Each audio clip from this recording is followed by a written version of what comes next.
जय हिंद दोस्तों, मैं अनिकेत कुमार बिहार कृषि और भागलपुर से एग्री गाइडेंस की इस यूट्यूब चैनल में आप लोग का स्वागत करता हूं।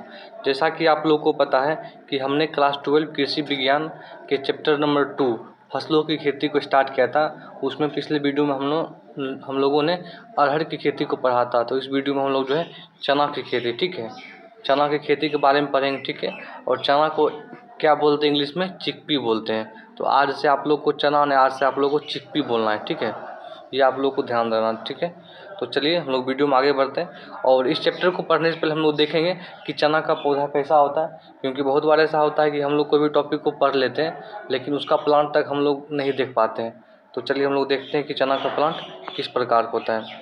यहाँ पर आप लोग देख पा रहे होंगे कि यह जो प्लांट आप लोगों को दिखाई पड़ रहा है, ठीक है, यह चना का पौधा है। और ये जो दिखाई पड़ रहा है ये फली है, ठीक, इसको इंग्लिश में पॉड भी बोलते हैं। और इस फली के अंदर ही क्या होता है कि दाना, यानी कि चना जो हम लोग खाते हैं वो रहता है, ठीक है।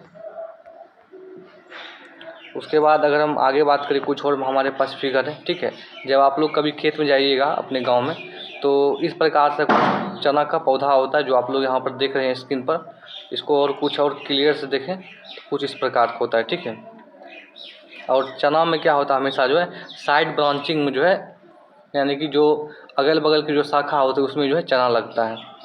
और लास्ट में क्या होता है, हम लोग जो है चना को भूंज कर या अपने अनुसार सब्जी बनाकर कुछ खाते हैं, ठीक है। तो इस वीडियो में हम लोग बेसिकली बात करेंगे चना के बारे में। तो आप लोग इस वीडियो में अंत तक बने रहिए।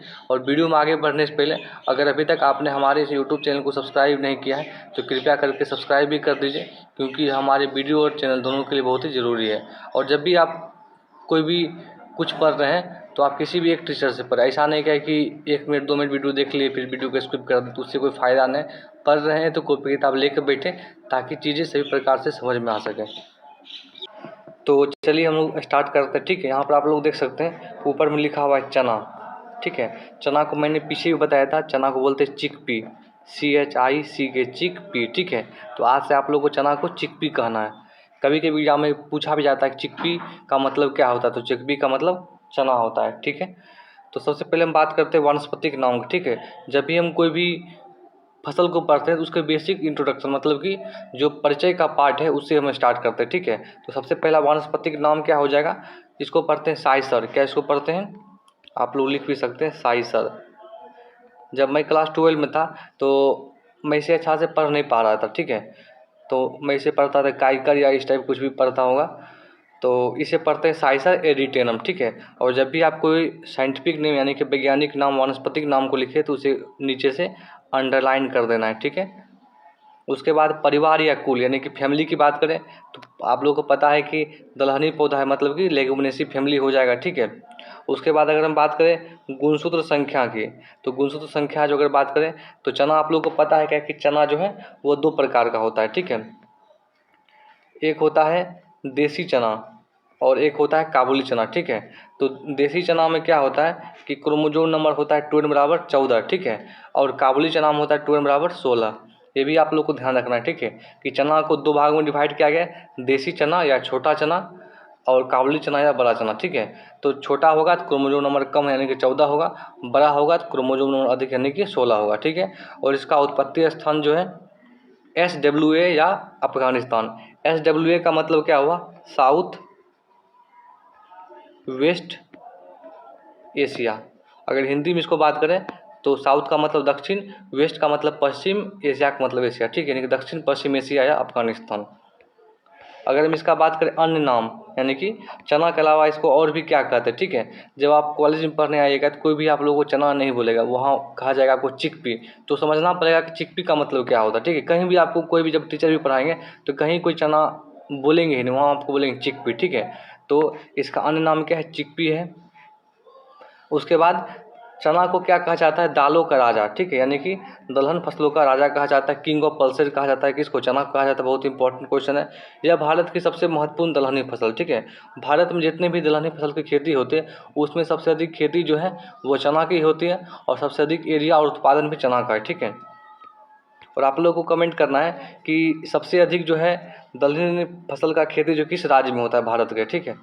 उसके बाद बात करें प्रोटीन की मात्रा, ये भी इम्पोर्टेंट है, क्योंकि जब भी आप कोई दलहनी फसल पा रहे हैं उसमें प्रोटीन की मात्रा, कोई भी तिलहनी फसल पा रहे हैं उसमें तेल की मात्रा, वो आप लोगों को पता ही होनी चाहिए, ठीक है।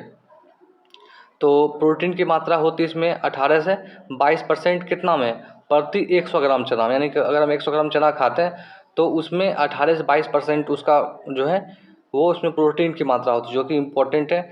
आगे बात करते हैं चना की पत्ती, ये क्वेश्चन तो बहुत ज़्यादा बार पूछा गया, ठीक है। VVI का होल क्यों इसको लगा सकते हैं।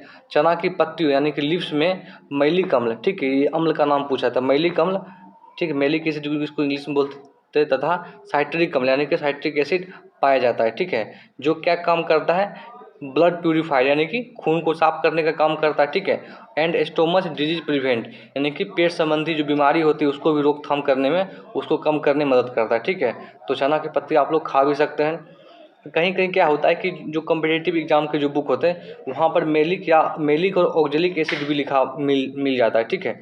तो लेकिन आप लोग को जो बिहार बोर्ड में पढ़ना है वो मेलिक और सिट्रिक एसिड भी पढ़ना है, लेकिन जब आप आगे के एग्जाम में पढ़िएगा तो वहाँ पर आप लोगों को मेलिक और ऑक्जेलिक एसिड भी मिलेगा।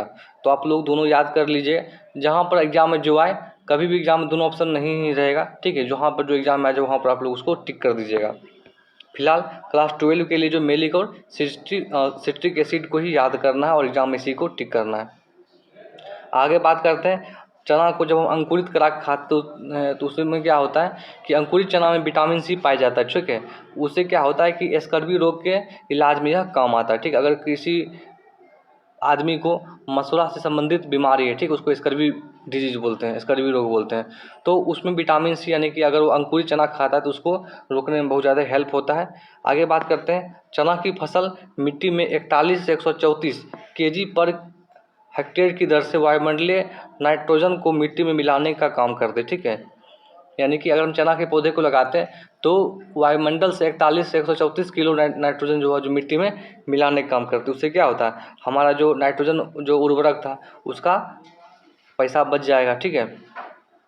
आगे बात करते हैं, चने की 1 हेक्टेयर फसल से 25 से 30 क्विंटल, क्यों का मतलब क्विंटल, ठीक है, फसल अवशेष प्राप्त होता है। देखिए फसल अवशेष का मतलब क्या हुआ, जो भी हमारा इकोनॉमिक पार्ट, जो भी हमारा आर्थिक भाग, जैसे क्या कि अगर हम चना की बात करते हैं तो क्या होता है, जो पॉड हमारा जो है वो हमारा जो इकोनॉमिक यानी कि आर्थिक महत्व वाला भाग हो गया। पॉड को अगर हम हटा लेंगे तो जो भी पूरा प्लांट में डंठल बच जाएगा, पत्ता बच जाएगा, उसको बोलते हैं फसल अवशेष, ठीक है। तो 1 हेक्टेयर से 25 से 30 क्विंटल फसल अवशेष भी प्राप्त होता है, ठीक है, जिसको हम लोग जो है पशु चारा के रूप में भी खिला सकते हैं। आगे बात करते हैं बिहार का टाल क्षेत्र, ये इंपॉर्टेंट, ठीक है, बिहार का टाल क्षेत्र जो है चना की खेती के लिए सर्वोत्तम है, ठीक है, ये भी क्वेश्चन पूछा जाता है कि बिहार में चना की खेती के लिए सबसे अच्छी जगह कौन सी है, तो टाल क्षेत्र है, ठीक है। आगे बात करते हैं क्षेत्रफल में, भारत में जो है चना का सबसे अधिक क्षेत्रफल कहाँ है, महाराष्ट्र, MP मतलब मध्य प्रदेश हुआ, ठीक है, और उत्पादन भी कहाँ होता है, मध्य प्रदेश यानी कि MP में होता है, ठीक है। जलवायु की बात करें तो चना जो है शुष्क और ठंडी जलवायु की फसल है, यह जो है रबी मौसम की फसल है, तापमान चाहिए 15 से 25 डिग्री सी, ठीक है, तो इसके लिए अच्छा रहता है। बात करें मिट्टी की तो उचित जल निकास वाली दोमट मिट्टी, ठीक, यानी कि जहाँ से खेती करते हैं वहाँ पर जल जमाव नहीं होना चाहिए, अगर जल जमाव होगा तो वहाँ पर उकठा रोग आ जाता है, ठीक है। उकठा रोग जो अरहर में भी लगता है और इसमें भी लगता है, और मिट्टी का pH मान 6 से 7.5 के बीच होना चाहिए, ठीक है। आगे बात करते हैं प्रभेद, इससे बहुत बार ऑब्जेक्टिव में बहुत ज़्यादा बार क्वेश्चन पूछा गया है, तो इसको आप लोग को जो याद कर लेना है बहुत अच्छी प्रकार से, ठीक है।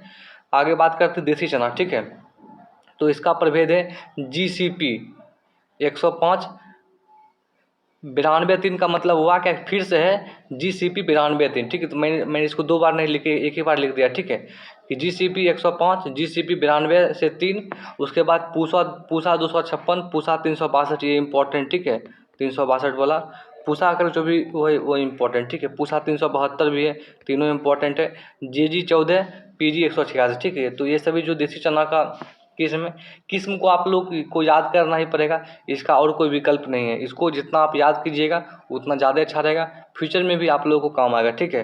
काबुली चना का अगर किस्म की बात करें तो सुप्रभा VG 1053 HI 94 134, तो इसमें जो मेनली जो है देसी चना का किस्म पूछा जाता है कि इनमें से कौन देसी चना का किस्म है, तो उसको आप लोगों को याद होना चाहिए। आगे बात करते हैं बीज दर कि 1 हेक्टेयर में खेती के लिए कितनी बीज की मात्रा चाहिए। तो देसी चना की अगर बात करें तो 75 से 80 केजी पर हेक्टेयर, ठीक है। और काबुली चना की बात करें तो 100 केजी पर हेक्टेयर, ठीक है। आगे हम बात करते हैं बुआई की दूरी, यानी कि अगर हम पंक्ति लगा रहे हैं तो 2 पंक्ति के बीच में कितना दूरी रहेगा। अगर यहाँ प्लांट है तो इस दोनों प्लांट के बीच में कितना दूरी रहेगा। देखिए 30×10 का मतलब क्या हुआ, पहला होता है पंक्ति से पंक्ति की दूरी, ठीक है, यानी से कतार की दूरी, ठीक है। तो ये हो गया 30 सेंटीमीटर और ये हो गया 10 सेंटीमीटर, ठीक है। इसका मतलब होता है R/P, यानी कि रो टू रो डिस्टेंस और P टू P यानी कि प्लांट टू प्लांट डिस्टेंस, ठीक है। यानी कि कतार से कतार की दूरी और पौधा से पौधा की दूरी, तो 30×10 सेंटीमीटर होती है। सिंचाई प्रबंधन की बात करें, ऐसे तो चना में सिंचाई की आवश्यकता नहीं पड़ती है, लेकिन फिर भी बुआई के 40 से 45 दिनों के बाद एक हल्की सिंचाई कर देनी चाहिए, ठीक है। अगर हम बात करें मिश्रित खेती, कभी कभी ये भी एग्जाम में आता है कि चना की मिश्रित खेती हम किसके साथ कर सकते हैं, ठीक है, ये भी इम्पोर्टेंट है। तो धनिया, राई, सरसों, तीसी एवं गेहूँ के साथ इसकी मिश्रित खेती हम लोग कर सकते हैं, ठीक है। मिश्रित खेती क्या होता है, जब हम 2 या 2 से अधिक फसलों के बीजों को आपस में मिला देते हैं, ठीक है, और उसको खेत में जाके छिटकवा विधि से छींट देते हैं, उसको बोलते हैं मिश्रित खेती। आगे बात करते हैं जो हमारा लास्ट टॉपिक है, उपज, ठीक है। अगर हम उपज की बात करें तो देसी चना का उपज होता है 15 से 25 क्विंटल पर हेक्टेयर, ये भी इंपॉर्टेंट पॉइंट है, ठीक है। और काबुली चना का उपज थोड़ा सा कम होता है 12 से 20 क्विंटल पर हेक्टेयर की दर से, ठीक है। अगर हम कीट का नाम बताएं तो ये बहुत ही ज़्यादा इंपॉर्टेंट है, VVI का होल क्यों इसको बोल सकते हैं, ठीक है। चना में कीट लगता है उसका नाम है फली छेदक, उसको इंग्लिश में बोलते हैं पॉड बोरर, ठीक है। पॉड का मतलब होता है फली, ठीक है। बोरर का मतलब होता है छेदक, मतलब जो उसमें छेद करता है। तो इसका साइंटिफिक नेम यानी कि इसका वैज्ञानिक नाम होता है हेलिकोवर्पा आर्मीजेरा, बहुत इंपॉर्टेंट है, इसको आप लोग याद करना है, ठीक है। चना में उकठा रोग लगता है, उसको बोलते हैं विल्ट डिजीज, वो होता है फिड्रिजियम ऑक्सीस्पोरम्स होता है, ये दोनों बहुत ज़्यादा इंपॉर्टेंट है, इसको आप लोग को हमेशा याद रखना, ठीक है। चना में क्रिया होता है, उसको बोलते हैं निपिंग की क्रिया, ठीक है। तो चना में निपिंग की क्रिया बुआई के 30 से 40 दिन के बाद कर रहे हैं। लेकिन निपिंग की क्रिया का मतलब क्या होता है, जैसे कि मान लेते हैं कि ये चना का प्लांट, ठीक है, तो ये कुछ साइड ब्रांच है, तो क्या होता है ऊपर का पार्ट हमेशा बढ़ते रहता है, ठीक है, लेकिन क्या होता है फली जो है साइड के ब्रांच में लगता है। तो इस कारण से क्या करते हैं, ऊपर के पार्ट को जो बढ़ रहा है उसको हम कट कर देते हैं या तोड़ लेते हैं, ताकि जो है हमारा साइड का ब्रांच बढ़े। इस प्रोसेस को बोलते हैं निपिंग, जो कि 30 से 40 दिन के बाद करते हैं, ठीक है। तो इसमें डेट याद रखना है कब करते हैं, ये बहुत इंपॉर्टेंट है। तो आज की इस वीडियो में इतना ही। अगर ये वीडियो आप लोग को पसंद आया हो इस वीडियो को लाइक कर दीजिए और हमारे इस यूट्यूब चैनल एग्री गाइडेंस को फॉलो करते रहिए। और इस वीडियो में इतना ही।